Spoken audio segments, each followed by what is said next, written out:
Hello ನಮಸ್ತೆ ಎಲ್ಲರಿಗೂ S P S media ಚಾನಲಿನ ಮತ್ತೊಂದು ವಿಡಿಯೋಗೆ ಸ್ವಾಗತ ಸುಸ್ವಾಗತ. ಸ್ನೇಹಿತರೆ, ಎಲ್ಲರೂ ಹೇಗಿದ್ದೀರಾ? ಎಲ್ಲರೂ ಚೆನ್ನಾಗಿದ್ದೀರಾ ಅನ್ಕೊಂಡಿದ್ದೀನಿ. ಹೋಪ್ ನಾನು ಕೂಡ ತುಂಬಾನೇ ಚೆನ್ನಾಗಿದ್ದೀನಿ. ಎಲ್ಲರೂ ಚೆನ್ನಾಗಿದ್ದೀರಾ ಅನ್ಕೊಂಡು ಭಾವಿಸ್ಕೊಂಡು ಇವತ್ತಿನ ಒಂದು ವಿಡಿಯೋನ ಶುರು ಮಾಡಿಬಿಡೋಣ. ಇವತ್ತಿನ ಒಂದು ವಿಡಿಯೋದಲ್ಲಿ ಸಿಂಹ ರಾಶಿಯವರಿಗೆ ಸ್ನೇಹಿತರೆ, ಗುರುಬಲದಿಂದ ಮತ್ತು ಶನಿ ಬಲದಿಂದ ಏನೆಲ್ಲ ಅದೃಷ್ಟದ ಫಲಗಳನ್ನು ಗಳಿಸಲಿದ್ದೀರಿ, ಸಿಂಹ ರಾಶಿಯವರು ಯಾವುದರ ಬಗ್ಗೆ ಎಚ್ಚರಿಕೆ ವಹಿಸಬೇಕು ಅಂದರೆ ನಿಮ್ಮ ವ್ಯಾಪಾರದಲ್ಲಿ, ವ್ಯವಹಾರದಲ್ಲಿ, ಹಣಕಾಸಿನಲ್ಲಿ, ವೃತ್ತಿ ಜೀವನದಲ್ಲಿ, ನಿಮ್ಮ ಉದ್ಯೋಗದಲ್ಲಿ ಏನೆಲ್ಲ ಬದಲಾವಣೆಗಳು ಕಂಡು ಬರಲಿದೆ, ಯಾವುದರ ಬಗ್ಗೆ ಮುನ್ನೆಚ್ಚರಿಕೆಗಳನ್ನು ತೆಗೆದುಕೊಳ್ಬೇಕು ಅನ್ನೋದನ್ನ ಕಂಪ್ಲೀಟ್ ಆಗಿ ಇದೇ ವಿಡಿಯೋದಲ್ಲಿ ತಿಳಿಸ್ಕೊಡ್ತಾ ಹೋಗ್ತೀನಿ. ಇದನ್ನೆಲ್ಲ ತಿಳ್ಕೋಬೇಕು, ಸಣ್ಣ ಪುಟ್ಟ ಪರಿಹಾರಗಳನ್ನೆಲ್ಲ ಫಾಲೋಅಪ್ ಮಾಡಬೇಕು ಅಂದರೆ ಎಲ್ಲೂ ಕೂಡ ವಿಡಿಯೋನ ಸ್ಕಿಪ್ ಮಾಡಬಾರ್ದು. ಅಂದರೆ ವಿಡಿಯೋನ ಕಟ್ ಮಾಡಿ ಓಡಿಸ್ಕೊಂಡೋಗಿ ನೋಡ್ತೀನಿ ಅಂದರೆ ಫುಲ್ ಇನ್ಫಾರ್ಮೇಷನ್ ಅರ್ಥ ಆಗಲ್ಲ. ಸೊ ಹಾಗಾಗಿ ಎಲ್ಲ ವಿಡಿಯೋದಲ್ಲೂ ತಿಳಿಸ್ತಾ ಇರ್ತೀನಿ. ಮೊದಲಿಂದ ಕೊನೆ ತನಕ ವಿಡಿಯೋನ ವಾಚ್ ಮಾಡಿ.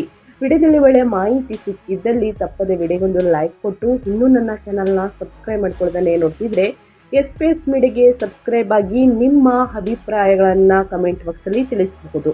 ಯಾರೆಲ್ಲ ಸಬ್ಸ್ಕ್ರೈಬ್ ಮಾಡಿಕೊಂಡು ಪ್ರತಿನಿತ್ಯ ವಿಡಿಯೋ ವಾಚ್ ಮಾಡ್ತಿದ್ರಾ ಅಂಥವರಿಗೆ ಥ್ಯಾಂಕ್ ಯು ಸೋ ಮಚ್ ಅಂತ ಹೇಳ್ತಾ ವಿಡಿಯೋದ ಕಡೆ ಗಮನ ಕೊಟ್ಬಿಡೋಣ. ಹೌದು ಸ್ನೇಹಿತರೆ, ಸಿಂಹ ರಾಶಿಯವರಿಗೆ ಏಪ್ರಿಲ್ 2026 ಮಾಸಿಕ ಭವಿಷ್ಯದಲ್ಲಿ ಒಟ್ಟಾರೆಯಾಗಿ ಹೇಳಬೇಕು ಅಂತಂದರೆ, ಕತ್ತಲೆಯಿಂದ ಬೆಳಕಿನೆಡೆಗೆ, ಅಷ್ಟಮದ ದೋಷದಿಂದ ಭಾಗ್ಯದ ಉದಯದವರೆಗೆ ಅಂತಲೇ ಹೇಳಬಹುದು. ನಮಸ್ಕಾರ. ಏಪ್ರಿಲ್ 2026 ಸಿಂಹ ರಾಶಿಯವರಿಗೆ 2 ವಿಭಿನ್ನ ಹಂತಗಳನ್ನು ಅನುಭವಿಸುವಂತಹ ತಿಂಗಳಾಗಿದೆ. ತಿಂಗಳ ಆರಂಭದಲ್ಲಿ ಅಷ್ಟಮ ಶನಿ ಮತ್ತು ಏಪ್ರಿಲ್ 2ರಿಂದ ಅಷ್ಟಮ ಕುಜ ಮಂಗಳ ನಿಮ್ಮ 8ನೇ ಮನೆಯಲ್ಲಿ ಅಡೆತಡೆಗಳ ಮನೆಯಲ್ಲಿ ಮೀನರಾಶಿಯಲ್ಲಿ ಸಂಚರಿಸುವುದರಿಂದ ನಿಮ್ಮ ಹಾದಿಯಲ್ಲಿ ಕಠಿಣದ ಸವಾಲುಗಳು ಎದುರಾಗಬಹುದು. ನಿಮ್ಮ ಯೋಗಕಾರಕ ಮಂಗಳನು 4 ಮತ್ತು 9ನೆಯ ಅಧಿಪತಿ 8ನೇ ಮನೆಯಲ್ಲಿ ಶನಿಯೊಂದಿಗೆ ಸೇರುವುದರಿಂದ ನೀವು ಹಠಾತ್ ಅಡೆತಡೆಗಳು, ಆರೋಗ್ಯದ ಸಮಸ್ಯೆಗಳು ಮತ್ತು ಹೆಚ್ಚಿದ ಆತಂಕವನ್ನು ಎದುರಿಸಬಹುದು. ಗುಪ್ತ ಶತ್ರುಗಳು ತೊಂದರೆ ಉಂಟು ಮಾಡಲು ಸಕ್ರಿಯವಾಗಿ ಪ್ರಯತ್ನಿಸುತ್ತೀರಿ. ಅದ್ಯಾಗೋ ಏಪ್ರಿಲ್ 14ರಂದು ನಿಮ್ಮ ಲಗ್ನಾಧಿಪತಿಯಾದಂತಹ ಸೂರ್ಯನು ನಿಮ್ಮ 9ನೇ ಮನೆಯಲ್ಲಿ ಭಾಗ್ಯದ ಸ್ಥಾನದಲ್ಲಿ ಮೇಷರಾಶಿಯಲ್ಲಿ ಉಚ್ಚ ಸ್ಥಿತಿಯನ್ನು ತಲುಪಿದ ತಕ್ಷಣ ಕಗ್ಗತ್ತಲು ರಾತ್ರಿಯನ್ನು ಸೀಳಿಕೊಂಡು ಬರುವ ಬೆಳಕಿನ ಸೂರ್ಯೋದಯದಂತೆ ನಿಮ್ಮ ಜೀವನವು ಸುಂದರವಾಗಿ ಬದಲಾಗುತ್ತದೆ. ಸಿಂಹರಾಶಿಯವರಿಗೆ ಅದೃಷ್ಟವು ನಿಮ್ಮ ಪರವಾಗಿ ದೃಢವಾಗಿ ನಿಲ್ಲುತ್ತದೆ. ಇದಕ್ಕೆ ಸೇರ್ಪಡೆಯಾಗಿ ಏಪ್ರಿಲ್ 19ರಂದು ನಿಮ್ಮ 10ನೇ ಮನೆಯಾದಂತಹ ಅಧಿಪತಿ ಶುಕ್ರನು 10ನೇ ಮನೆಯಲ್ಲಿ ತನ್ನ ಸ್ವಂತ ರಾಶಿಗೆ ಚಲಿಸುವುದು ನಿಮಗೆ ಅತ್ಯುನ್ನತ ವೃತ್ತಿಪರ ಸ್ಥಾನ ಅಂತಲೇ ಹೇಳಬಹುದು ಮತ್ತು ಕೀರ್ತಿಯನ್ನ ನೀಡುತ್ತದೆ. ಮೊದಲಾರ್ಧದಲ್ಲಿ ತಾಳ್ಮೆಯಿಂದ ದಾಟಿದರೆ ದ್ವಿತೀಯಾರ್ಧವು ನಿಮಗೆ ರಾಜಯೋಗವನ್ನು ಕರುಣಿಸುತ್ತದೆ ಅಂತಲೇ ಹೇಳ್ಬೋದು. ಸ್ನೇಹಿತರೆ, ಸಿಂಹ ರಾಶಿಯವರಿಗೆ ಒಟ್ಟಾರೆ ಭವಿಷ್ಯ ಹೇಗಿರಲಿದೆ ಅನ್ನೋದನ್ನ ತಿಳಿಸ್ಕೊಟ್ಟಾಯಿತು. ಇನ್ನು ಪ್ರಮುಖ ಗ್ರಹಗಳ ಸಂಚಾರ ಸಿಂಹ ರಾಶಿಯವರಿಗೆ ಹೇಗಿರಲಿದೆ ಏಪ್ರಿಲ್ ತಿಂಗಳಲ್ಲಿ ಅನ್ನೋದನ್ನ ನೋಡ್ತಾ ಹೋಗೋಣ. ನೀವು ಏನೆಲ್ಲ ಅದೃಷ್ಟವನ್ನು ನೋಡಿರ್ತೀರಾ, ನೀವೆಲ್ಲ ಸಮಸ್ಯೆಗಳು ಎದುರಾಗಿರುತ್ತೆ ಅದನ್ನು ನೀವು ನೋಡಿರ್ತೀರಾ ಸ್ನೇಹಿತರೆ. ಅದಕ್ಕೆಲ್ಲ ಕಾರಣ ಗ್ರಹಗಳ ಸಂಚಾರ ಮತ್ತು ಗ್ರಹಗಳ ಸ್ಥಾನ ಬದಲಾವಣೆಯಿಂದ ಸಾಕಷ್ಟು ಬದಲಾವಣೆಯನ್ನು ನಿಮ್ಮ ಜೀವನದಲ್ಲಿ ನೋಡಲಿರ್ತೀರ. ಅದು ಅದೃಷ್ಟವಾಗಿರಲಿ, ಸಮಸ್ಯೆಗಳಾಗಿರಲಿ ಸ್ನೇಹಿತರೆ, ಎಲ್ಲದಕ್ಕೂ ಕೂಡ ಗ್ರಹಗಳ ಸಂಚಾರ. ಮೊದಲನೇದಾಗಿ ಶನಿ 6 ಮತ್ತು 7ನೇ ಮನೆಯ ಅಧಿಪತಿ ಅಂತಲೇ ಹೇಳ್ಬೋದು. 8ನೇ ಮನೆಯಲ್ಲಿ ಮೀನದಲ್ಲಿ ಸಂಚಾರವನ್ನು ಮಾಡಲಿದೆ. ಅಷ್ಟಮ ಶನಿ ಆರೋಗ್ಯದ ಸಮಸ್ಯೆಗಳು, ಸಂಗಾತಿಯೊಂದಿಗೆ ವಿವಾದಗಳು, ಹಠಾತ್ ಅಡೆತಡೆಗಳು ಹೆಚ್ಚಾಗಲಿದೆ. ಇನ್ನು ಮಂಗಳ 4 ಮತ್ತು 9ನೇ ಮನೆಯ ಅಧಿಪತಿ ಯೋಗಕಾರಕ ಸ್ನೇಹಿತರೆ, 8ನೇ ಮನೆಯಲ್ಲಿ ಮೀನದಲ್ಲಿ ಅಂದರೆ ಏಪ್ರಿಲ್ 2ರಿಂದ ಸಂಚಾರವನ್ನು ಮಾಡಲಿದೆ. ಇದು ಹಠಾತ್ ಗಾಯಗಳು, ತಂದೆಯ ಆರೋಗ್ಯ, ರಿಯಲ್ ಎಸ್ಟೇಟ್ ವ್ಯವಹಾರಗಳಲ್ಲಿ ವಿಳಂಬ ಅಂತಲೇ ಹೇಳಬಹುದು. ಇದು ಗ್ರಹಗಳ ಸಂಚಾರ ಮತ್ತು ಗ್ರಹಗಳ ಸ್ಥಾನ ಬದಲಾವಣೆಯಿಂದ ಆಗುವಂತಹ ತೊಂದರೆಗಳು. ಇನ್ನು ಸೂರ್ಯ 1ನೇ ಮನೆಯ ಅಧಿಪತಿ ಲಗ್ನಾಧಿಪತಿ ಸ್ನೇಹಿತರೆ, 9ನೇ ಮನೆಯಲ್ಲಿ ಉಚ್ಚ ಸ್ಥಿತಿಯಲ್ಲಿ ಏಪ್ರಿಲ್ 14ರಿಂದ ಸಂಚಾರವನ್ನು ಮಾಡಲಿದೆ. ಇದು ಅದೃಷ್ಟದ ನಾಯಕತ್ವ, ದೀರ್ಘ ಪ್ರಯಾಣ, ಆಧ್ಯಾತ್ಮಿಕ ಒಲವು, ಭಾರಿ ಯಶಸ್ಸು ಅಂತಲೇ ಹೇಳ್ಬೋದು ಸಿಂಹರಾಶಿಯವರಿಗೆ. ಇನ್ನು ಶುಕ್ರ 3 ಮತ್ತು 10ನೇ ಮನೆಯ ಅಧಿಪತಿ 10ನೇ ಮನೆಯಲ್ಲಿ ಸ್ವಕ್ಷೇತ್ರದಲ್ಲಿ ಏಪ್ರಿಲ್ 19ರಿಂದ ಸಂಚಾರವನ್ನು ಮಾಡಲಿದೆ. ವೃತ್ತಿಯಲ್ಲಿ ಕೀರ್ತಿ, ಕಲಾವಿದರಿಗೆ ಅವಕಾಶಗಳು, ವ್ಯಾಪಾರದಲ್ಲಿ ತ್ವರಿತ ಬೆಳವಣಿಗೆ ಅಂತಲೇ ಹೇಳಬಹುದು. ಇನ್ನು ಗುರು 5 ಮತ್ತು 8ನೇ ಮನೆಯ ಅಧಿಪತಿಯಾಗಿರುವಂತಹ ಗುರು 11ನೇ ಮನೆಯಲ್ಲಿ ಮಿಥುನದಲ್ಲಿ ಸಂಚಾರವನ್ನು ಮಾಡಲಿದೆ. ಇದು ಸ್ಥಿರವಾದ ಆರ್ಥಿಕ ಲಾಭಗಳನ್ನು ಹೆಚ್ಚಿಸಲಿದೆ ಸ್ನೇಹಿತರೆ. ಕೋಟ್ಯಾಧಿಪತಿ ಯೋಗ ಕೂಡ ಸೃಷ್ಟಿಯಾಗಲಿದೆ. ಅದು ನಿಮ್ಮ ಇಚ್ಛೆಗೆ ಬಿಟ್ಟಿದ್ದು. ತಾಳ್ಮೆಯಿಂದ ಒಳ್ಳೆಯ ನಿರ್ಧಾರಗಳನ್ನು ತೆಗೆದುಕೊಂಡರೆ ಸ್ನೇಹಿತರೆ, ಹಿರಿಯರ ಬೆಂಬಲ, ಮಕ್ಕಳಿಂದ ಸಂತೋಷವನ್ನು ನೋಡಲಿದ್ದೀರಿ. ವ್ಯಾಪಾರ ವ್ಯವಹಾರದಲ್ಲಿ ಆರ್ಥಿಕವಾಗಿ ಸ್ಥಿರವಾಗಿ ಲಾಭವನ್ನು ನೋಡಲಿದ್ದೀರಿ ಅಂತಲೇ ಹೇಳ್ಬೋದು ಗುರು ಸಂಚಾರದಿಂದ. ಇದು ಒಟ್ಟಾರೆಯಾಗಿ ಸಿಂಹ ರಾಶಿಯವರಿಗೆ ಪ್ರಮುಖ ಗ್ರಹ ಸಂಚಾರಗಳು ಹೀಗಿದೆ ಸ್ನೇಹಿತರೆ. ಇನ್ನು ಒಂದೊಂದಾಗಿ ತಿಳಿಸೋದಾದ್ರೆ, ಹಣಕಾಸಿನಲ್ಲಿ, ವೃತ್ತಿಯಲ್ಲಿ ಅಂದರೆ ನಿಮ್ಮ ಬಿಸ್ನೆಸ್, ನಿಮ್ಮ ಕೆರಿಯರ್ ಬಗ್ಗೆ ಹೇಳೋದಾದ್ರೆ, ನಿಮ್ಮ ಫೈನಾನ್ಸ್ ಬಗ್ಗೆ ಹೇಳೋದಾದ್ರೆ, ಹಣಕಾಸಿನ ಬಗ್ಗೆ ಹೇಳೋದಾದ್ರೆ ಏನೆಲ್ಲ ಬದಲಾವಣೆಯನ್ನ ಸಿಂಹ ರಾಶಿಯವರು ನೋಡಲಿದ್ದೀರಿ, ಯಾವುದರ ಬಗ್ಗೆ ಮುನ್ನೆಚ್ಚರಿಕೆಗಳನ್ನು ತೆಗೆದುಕೊಳ್ಬೇಕು ಅನ್ನೋದನ್ನ ನೋಡ್ತಾ ಹೋಗೋಣ. ವ್ಯಾಪಾರ ಮತ್ತು ಸ್ವಯಂ ಉದ್ಯೋಗದ ಬಗ್ಗೆ ಹೇಳೋದಾದ್ರೆ, ವ್ಯಾಪಾರ ಮಾಲೀಕರು ತಿಂಗಳ ಮೊದಲ ಭಾಗದಲ್ಲಿ ತೀವ್ರ ಎಚ್ಚರಿಕೆ ವಹಿಸಬೇಕು. 7ನೇ ಮನೆಯಲ್ಲಿ ವ್ಯಾಪಾರದ ಮನೆ ಅಂತಲೇ ಹೇಳ್ಬೋದು. ರಾಹು ಮತ್ತು 7ನೆಯ ಅಧಿಪತಿ ಶನಿಯು 8ನೇ ಮನೆಯಲ್ಲಿ ಪಾಪದ ಗ್ರಹ ಮಂಗಳನೊಂದಿಗೆ ಸೇರುತ್ತಿರುವುದರಿಂದ ವ್ಯಾಪಾರ ಪಾಲುದಾರರೊಂದಿಗೆ ಆಳವಾದ ಭಿನ್ನಾಭಿಪ್ರಾಯಗಳು ಅಥವಾ ವಂಚನೆಗೆ ಸ್ನೇಹಿತರೆ ಬಲಿಯಾಗುವಂತಹ ತೀವ್ರ ಅಪಾಯವಿದೆ. ದಾಖಲೆಗಳನ್ನು ಸೂಕ್ಷ್ಮವಾಗಿ ಓದದೆ ಯಾವುದೇ ಒಪ್ಪಂದಗಳಿಗೆ ಸಹಿಯನ್ನು ಹಾಕಬೇಡಿ. ಅದು ನಿಮ್ಮ ಸ್ನೇಹಿತರಾಗಲಿ, ಹೊರಗಿನವರಾಗಲಿ, ನಿಮ್ಮ ಕುಟುಂಬದವರಾಗಲಿ ಓದಿದ ನಂತರವೇ ನೀವು ಸಹಿಯನ್ನು ಹಾಕಬೇಕು. ಆತುರದಿಂದ ಓದುವುದನ್ನು ಬೇಡ ಸ್ನೇಹಿತರೆ. ನಿಧಾನವಾಗಿ ಓದಿ 1 ಅಥವಾ 2-3 ಬಾರಿ ಯೋಚಿಸಿ ಓದಿ ಸ್ನೇಹಿತರೆ ನಿರ್ಧಾರಗಳನ್ನು ತೆಗೆದುಕೊಂಡು ಸಹಿಯನ್ನು ಹಾಕಿ. ಇನ್ನು ಏಪ್ರಿಲ್ ದ್ವಿತೀಯಾರ್ಧದ ನಂತರ ನಿಮ್ಮ 10ನೇ ಮನೆಯ ಅಧಿಪತಿಯಾಗಿರುವಂತಹ ಶುಕ್ರನು ತನ್ನ ಸ್ವಂತ ರಾಶಿಯಲ್ಲಿ ಸಂಚರಿಸುವುದು ನಿಮ್ಮ ವ್ಯಾಪಾರಕ್ಕೆ ಭಾರಿ ವೇಗವನ್ನು ನೀಡುತ್ತದೆ. ವಿಶೇಷವಾಗಿ ಫ್ಯಾಷನ್, ಮಾಧ್ಯಮ, ಸೌಂದರ್ಯವರ್ಧಕಗಳು ಅಥವಾ ಆಟೋಮೊಬೈಲ್ ವಲಯಗಳಲ್ಲಿ ವ್ಯವಹರಿಸುವವರಿಗೆ ಈ ಅವಧಿಯು ಲಾಭದ ಸಮೃದ್ಧ ಫಸಲನ್ನು ನೀಡುತ್ತದೆ. ನಿಮ್ಮ ಗ್ರಾಹಕರು ನೆಲೆ ವಿಸ್ತರಿಸುತ್ತದೆ ಮತ್ತು ನಿಮ್ಮ ಬ್ರ್ಯಾಂಡ್ ಮೌಲ್ಯವು ಗಗನಕ್ಕೇರುತ್ತದೆ. ಈ ಹಂತದಲ್ಲಿ ನೀವು ಹೊಸ ಯೋಜನೆಗಳು ಮತ್ತು ತಂತ್ರಗಳನ್ನು ವಿಶ್ವಾಸದಿಂದ ಕಾರ್ಯಗತಗೊಳಿಸಬಹುದು ಸ್ನೇಹಿತರೆ. ಸೊ ಹಾಗಾಗಿ ಯಾವುದರ ಬಗ್ಗೆ ನಿಮ್ಮ ಬಿಸ್ನೆಸ್ಸಲ್ಲಿ ಎಚ್ಚರಿಕೆ ವಹಿಸಬೇಕು ಅನ್ನೋದನ್ನ ಕಂಪ್ಲೀಟಾಗಿ ತಿಳಿಸ್ಕೊಟ್ಟಿದ್ದೀನಿ. ಇನ್ನು ನಿಮ್ಮ ಉದ್ಯೋಗದ ಬಗ್ಗೆ, ನಿಮ್ಮ ವೃತ್ತಿಯ ಬಗ್ಗೆ, ಕೆರಿಯರ್ ಬಗ್ಗೆ ಹೇಳೋದಾದರೆ ಏನೆಲ್ಲ ಬದಲಾವಣೆಯನ್ನು ನೋಡಲಿದ್ದೀರಿ ಅನ್ನೋದಾದರೆ, ಏಪ್ರಿಲ್ನ ಮೊದಲಾರ್ಧದಲ್ಲಿ ಕಚೇರಿಯ ವಾತಾವರಣವು ಸ್ವಲ್ಪ ಅಸ್ತವ್ಯಸ್ತವಾಗಿರುತ್ತದೆ ಸಿಂಹ ರಾಶಿಯವರಿಗೆ. 8ನೇ ಮನೆಯಲ್ಲಿ ಪಾಪದ ಗ್ರಹಗಳ ಸಂಚಾರದಿಂದಾಗಿ ನಿಮ್ಮ ಕಠಿಣ ಪರಿಶ್ರಮಕ್ಕೆ ಸರಿಯಾದ ಮನ್ನಣೆ ಸಿಗದಿರಬಹುದು ಅಥವಾ ನಿಮ್ಮ ಮೇಲಧಿಕಾರಿಗಳು ನಿಮ್ಮ ಕೆಲಸದಲ್ಲಿ ಅನಗತ್ಯವಾಗಿ ತಪ್ಪುಗಳನ್ನು ಹುಡುಕಬಹುದು. ಗುಪ್ತ ಶತ್ರುಗಳು ನಿಮ್ಮ ಮೇಲೆ ಮೇಲ್ಗೈ ಸಾಧಿಸಲು ಪ್ರಯತ್ನಿಸುತ್ತಾರೆ. ಈ ಅವಧಿಯಲ್ಲಿ ಯಾವುದೇ ನಿರ್ಣಾಯಕ ವೃತ್ತಿಪರ ನಿರ್ಧಾರಗಳನ್ನು ತೆಗೆದುಕೊಳ್ಳದಂತೆ ಬಲವಾಗಿ ಸಲಹೆ ನೀಡಲಾಗುತ್ತದೆ. ಆದರೆ ಏಪ್ರಿಲ್ 19ರಂದು ನಿಮ್ಮ 10ನೆಯ ಮನೆ ಅಂದರೆ ಕರ್ಮಾಧಿಪತಿಯಾದಂತಹ ಶುಕ್ರ ತನ್ನ ಸ್ವಂತ ರಾಶಿಯಾದ ಋಷಭವನ್ನು 10ನೇ ಮನೆಯನ್ನು ಪ್ರವೇಶಿಸಿದ ತಕ್ಷಣ ನಿಮ್ಮ ವೃತ್ತಿ ಜೀವನವು ಭವ್ಯವಾದ ತಿರುವನ್ನು ಪಡೆಯುತ್ತದೆ. ಇದು ನಿಮ್ಮ ವೃತ್ತಿ ಕ್ಷೇತ್ರದಲ್ಲಿ ಮಾಲವ್ಯ ಯೋಗದಂತಹ ಪರಿಣಾಮವನ್ನು ಸೃಷ್ಟಿಸುತ್ತದೆ ಅಂತಲೇ ಹೇಳಬಹುದು. ನಿಮ್ಮ ಕಾರ್ಯಕ್ಷಮತೆಯನ್ನು ಹೆಚ್ಚು ಪ್ರಶಂಸಿಸಲಾಗುತ್ತದೆ. ಇದು ಬಡ್ತಿ ಪ್ರಮೋಷನ್ ನಿರೀಕ್ಷಿಸುತ್ತಿರುವವರಿಗೆ ಪರಿಪೂರ್ಣ ಸಮಯವಾಗಿದೆ. ಹೆಚ್ಚುವರಿಯಾಗಿ ಹೇಳಬೇಕು ಅಂದರೆ ಏಪ್ರಿಲ್ 14ರಿಂದ ಸ್ನೇಹಿತರೆ 9ನೇ ಮನೆಯಲ್ಲಿ ಲಗ್ನಾಧಿಪತಿಯಾದಂತಹ ಸೂರ್ಯನು ಉಚ್ಚ ಸ್ಥಿತಿಯಲ್ಲಿ ಇರುವುದರಿಂದ ವಿದೇಶಿ ಅವಕಾಶಗಳು ಅಥವಾ ಬಯಸಿದ ವರ್ಗಾವಣೆಯು ಸುಲಭವಾಗಿ ನಿಮ್ಮ ದಾರಿಗೆ ಬರುತ್ತದೆ. ಒಟ್ಟಾರೆಯಾಗಿ ನಿಮ್ಮ ಕೆರಿಯರ್ ಮತ್ತು ನಿಮ್ಮ ಬಿಸ್ನೆಸ್ಸಲ್ಲಿ ಏನೆಲ್ಲ ಬದಲಾವಣೆಯನ್ನು ತೆಗೆದುಕೊಳ್ಬೇಕು, ಇನ್ನು ಹೂಡಿಕೆಯನ್ನು ಮಾಡ್ಬೋದು ಅಂದರೆ ಖಂಡಿತವಾಗಿ ಹೂಡಿಕೆಯನ್ನು ಮಾಡಿ ಅಥವಾ ಯೋಚಿಸಿ ನಿರ್ಧಾರಗಳನ್ನು ತೆಗೆದುಕೊಳ್ಳಿ. ದುಡುಕಿನ ನಿರ್ಧಾರಗಳು ಒಳಿತಲ್ಲ ಸ್ನೇಹಿತರೆ. ಯಾವುದಾದ್ರೂ ಪಾಲುದಾರಿಕೆಗೆ ಸಹಿಯನ್ನು ಹಾಕಬೇಕಾದ್ರೆ, ಒಪ್ಪಂದಕ್ಕೆ ಸಹಿಯನ್ನು ಹಾಕಬೇಕಾದ್ರೆ 2-3 ಬಾರಿ ಯೋಚಿಸಿ ಸಹಿಯನ್ನು ಹಾಕಿ ಓದಿದ ನಂತರವೇ ಅಥವಾ ಹಿರಿಯರ ಮಾರ್ಗದರ್ಶನವನ್ನು ತೆಗೆದುಕೊಂಡು ಸಹಿ ಹಾಕಿ. ದುಡುಕಿನ ನಿರ್ಧಾರಗಳು ಒಳಿತಲ್ಲ ಸಿಂಹರಾಶಿಯವರಿಗೆ ಈ ತಿಂಗಳಲ್ಲಿ.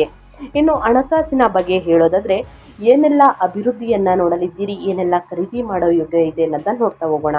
ಹಣಕಾಸು ಮತ್ತು ಸಂಪತ್ತಿನ ಬಗ್ಗೆ ಹೇಳೋದಾದರೆ, ನಿಮ್ಮ ಫೈನಾನ್ಸ್ ಬಗ್ಗೆ ಹೇಳೋದಾದರೆ, ಎಷ್ಟು ಅಷ್ಟಮ ದೋಷಗಳಿದ್ದರೂ ಕೂಡ ನೀವು ಯಾವುದೇ ಆರ್ಥಿಕ ಬಿಕ್ಕಟ್ಟನ್ನು ಎದುರಿಸದಂತೆ ಖಚಿತಪಡಿಸುವ ಏಕೈಕ ಗ್ರಹವೆಂದರೆ ನಿಮ್ಮ 11ನೇ ಮನೆಯ ಲಾಭದ ಮನೆಯಲ್ಲಿ ಮಿಥುನದಲ್ಲಿ ಬಲವಾಗಿ ನೆಲೆಸಿರುವಂತಹ ಗುರು. ಏಪ್ರಿಲ್ ತಿಂಗಳವಿಡೀ ಸಂಪತ್ತಿನ ಹರಿವು ಸ್ಥಿರವಾಗಿರುತ್ತದೆ. ನಿಮ್ಮ ಹಳೆಯ ಹೂಡಿಕೆಗಳು ನಿಮಗೆ ಉತ್ತಮ ಆದಾಯವನ್ನು ತರುತ್ತದೆ.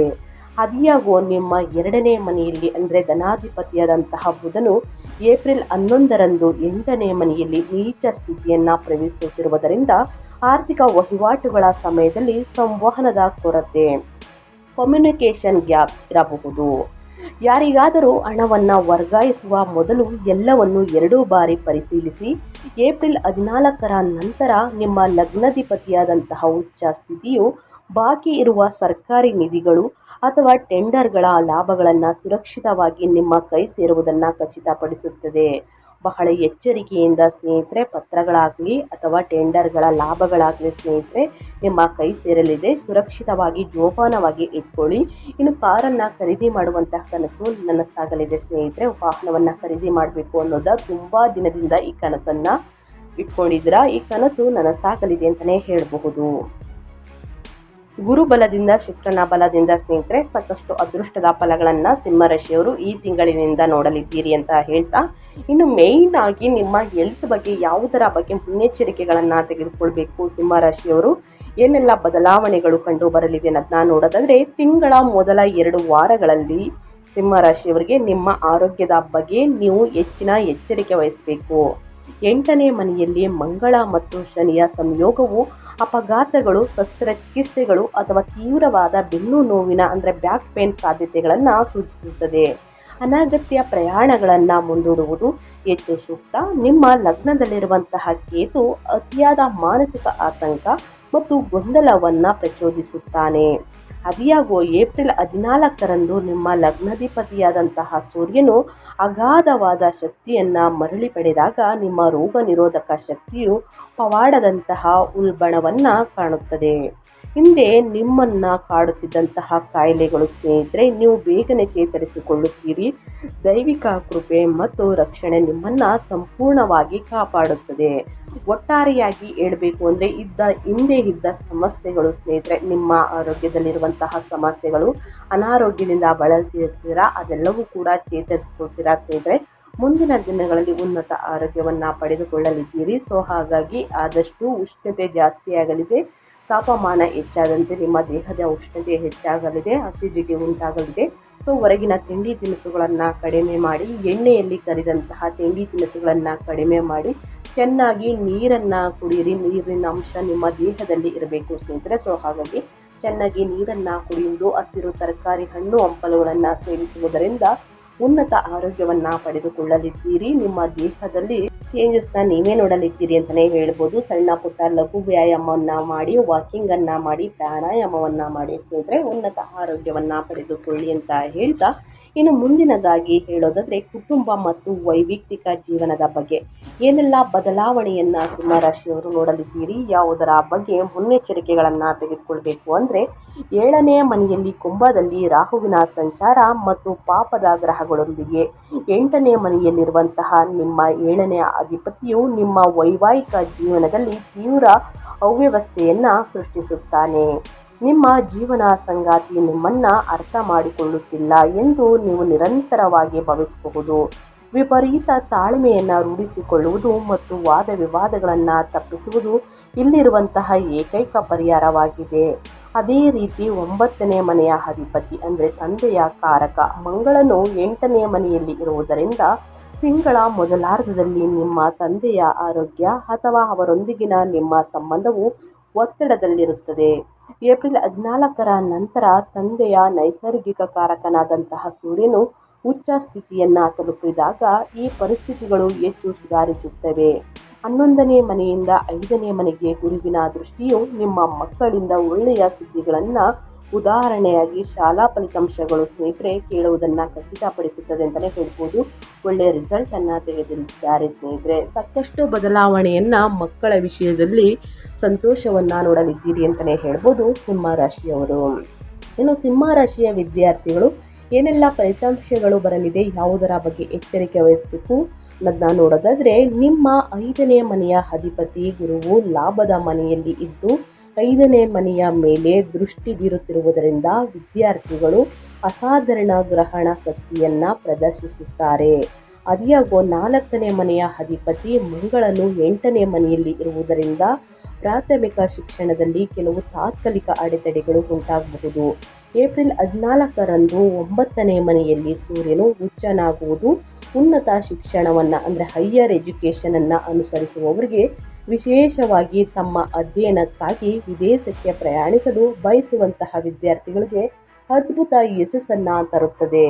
ಸೊ ಒಟ್ಟಾರೆಯಾಗಿ ಹೇಳಬೇಕು ಅಂತಂದರೆ ಎಜುಕೇಷನ್ನಲ್ಲಿ ಏನೆಲ್ಲ ಬದಲಾವಣೆಯನ್ನು ಸಿಂಹರಾಶಿಯವರು ನೋಡಲಿದ್ದೀರಿ, ಯಾವುದರ ಬಗ್ಗೆ ಎಚ್ಚರಿಕೆ ವಹಿಸಬೇಕು ಅನ್ನೋದನ್ನ ಕಂಪ್ಲೀಟಾಗಿ ತಿಳಿಸ್ಕೊಟ್ಟಿದ್ದೀನಿ.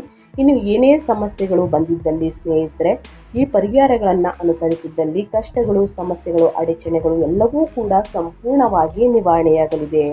ಏಪ್ರಿಲ್ 2026ರ ವೇದ ಜ್ಯೋತಿಷ್ಯದ ಪರಿಹಾರಗಳು 8ನೇ ಮನೆಯಲ್ಲಿನ ಅಪಾಯಕಾರಿ ಮಂಗಳ ಮತ್ತು ಶನಿ ದೋಷವನ್ನು ರದ್ದುಗೊಳಿಸಲು ಮತ್ತು ಉಚ್ಚ ಸೂರ್ಯನ ರಾಜವೈಭವದ ಕೃಪೆಯನ್ನು ಆಕರ್ಷಿಸಲು ಈ ಪರಿಹಾರವನ್ನು ಶ್ರದ್ಧೆಯಿಂದ ಅಭ್ಯಾಸವನ್ನು ಮಾಡಿ. ಮೊದಲನೇದಾಗಿ ಹನುಮಂತನ ಆರಾಧನೆ. 8ನೇ ಮನೆಯಲ್ಲಿ ಮಂಗಳ ಮತ್ತು ಶನಿಯಿಂದ ಉಂಟಾಗುವ ಅಪಘಾತಗಳು ಮತ್ತು ಹಠಾತ್ ಅಪಾಯಗಳನ್ನು ತಡೆಗಟ್ಟಲು ಪ್ರತಿ ಮಂಗಳವಾರ ಮತ್ತು ಶನಿವಾರ ಹನುಮಾನ್ ಚಾಲಿಸವನ್ನು ಪಠಿಸಿ ಅಥವಾ ಸುಂದರ ಕಾಂಡವನ್ನು ಓದಿ ಸ್ನೇಹಿತರೆ. ಇನ್ನು ಸೂರ್ಯ ನಮಸ್ಕಾರ. ನಿಮ್ಮ ಲಗ್ನಾಧಿಪತಿಯಾದಂತಹ ಸೂರ್ಯನು ಬಲವನ್ನು ದ್ವಿಗುಣಗೊಳಿಸಲು ಏಪ್ರಿಲ್ 14ರಿಂದ ಪ್ರತಿದಿನ ಬೆಳಿಗ್ಗೆ ಆದಿತ್ಯ ಹೃದಯ ಸ್ತೋತ್ರವನ್ನು ಪಠಿಸುತ್ತಾ ಸೂರ್ಯ ನಮಸ್ಕಾರವನ್ನು ಮಾಡಲು ಪ್ರಾರಂಭಿಸಿ. ಈ ಅಭ್ಯಾಸವು ನಿಮ್ಮ ಜೀವನವನ್ನು ಬದಲಾಯಿಸುತ್ತದೆ. ಇನ್ನು ಸುಬ್ರಹ್ಮಣ್ಯ ಸ್ವಾಮಿಯ ಆರಾಧನೆ. ಕುಜ ಅಂದರೆ ಮಂಗಳ ದೋಷವನ್ನು ಶಮನ ಮಾಡಲು ಮಂಗಳವಾರದಂದು ಸುಬ್ರಹ್ಮಣ್ಯ ಸ್ವಾಮಿಯನ್ನು ಕಾರ್ತಿಕೇಯ ದೇವಸ್ಥಾನಕ್ಕೆ ಭೇಟಿ ನೀಡಿ ಸ್ನೇಹಿತರೆ ಮತ್ತು ಕೆಂಪು ಹೂಗಳನ್ನು ಬಳಸಿ ಪೂಜೆ ಸಲ್ಲಿಸಿ. ಇದು ನಿಮ್ಮ ಕಷ್ಟಗಳು, ಸಮಸ್ಯೆಗಳು, ಅಡಚಣೆಗಳು ಎಲ್ಲವೂ ಕೂಡ ಸಂಪೂರ್ಣವಾಗಿ ನಿವಾರಣೆಯಾಗಲಿದೆ. ಮೊದಲೇ ಹೇಳಿರುವ ಹಾಗೆ ಸ್ನೇಹಿತರೆ, ಸೂರ್ಯ ನಮಸ್ಕಾರವನ್ನು ಮಾಡಿ. ಪ್ರತಿ ಭಾನುವಾರ ಮಾಡ್ಬೋದು ಅಥವಾ ಪ್ರತಿದಿನ ಮಾಡ್ಬೋದು. ಸೂರ್ಯಗೆ ನಮಸ್ಕಾರವನ್ನು ಮಾಡಿ ಆದಿತ್ಯ ಹೃದಯ ಸ್ತೋತ್ರವನ್ನು ಹೇಳುತ್ತಾ ನೀರಿನಲ್ಲಿ ಅಗ್ರವನ್ನು ನೀಡಿ, ನೀರಿನಲ್ಲಿ ಕುಂಕುಮ ಮತ್ತು ಬೆಲ್ಲವನ್ನು ಮಿಶ್ರಣ ಮಾಡಿ 3 ಬಾರಿ ಸ್ನೇಹಿತರೆ ಅಗ್ರವನ್ನು ನೀಡುವುದರಿಂದ ಅಥವಾ 5 ಬಾರಿ ಅಗ್ರವನ್ನು ನೀಡುವುದರಿಂದ ನಿಮ್ಮ ಜೀವನದಲ್ಲಿರುವಂತಹ ಸಮಸ್ಯೆಗಳು ಕ್ರಮೇಣವಾಗಿ ಕಡಿಮೆಯಾಗಲಿದೆ. ಏನೇ ಅಡಚಣೆಗಳಿದ್ರೂ ಕೂಡ ನಿವಾರಣೆಯಾಗಲಿದೆ ಅಂತಲೇ ಹೇಳಬಹುದು. ಈ ಸಣ್ಣ ಪುಟ್ಟ ಪರಿಹಾರವನ್ನು ಸಿಂಹರಾಶಿಯವರು ಮಾಡಿ ಅಂತ ಹೇಳ್ತಾ ನಾನು ವಿಡಿಯೋನ ಎಂಡ್ ಮಾಡ್ತಾ ಇದ್ದೀನಿ.